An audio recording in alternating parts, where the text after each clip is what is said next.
sometimes there's things we need to read that if we had our choice, we would avoid.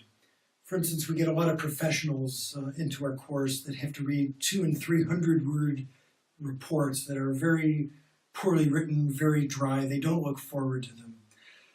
In fact, they dread them. And when we dread something, when we're saying things like, oh, not that horrible thing again, studies have shown, research shows us that neural activity actually drops in the brain, making it more difficult to focus and read. So I want to introduce you to something called artificial interest. Artificial interest begins with sort of psyching yourself up about the reading material.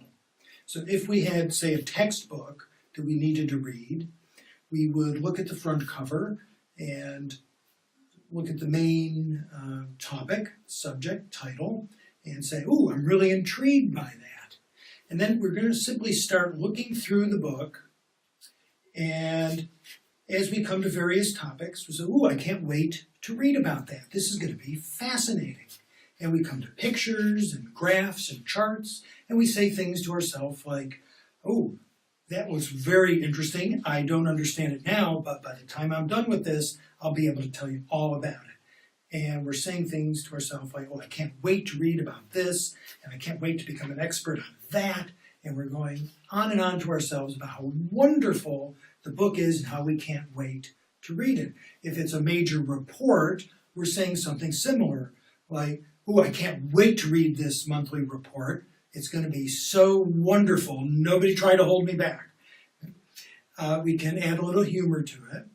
The main idea is that we're pretending to be interested. When we do a good job of that, part of the brain says, really? We're really interested? Well then, I better turn on this part, this part, this part, this part of the brain.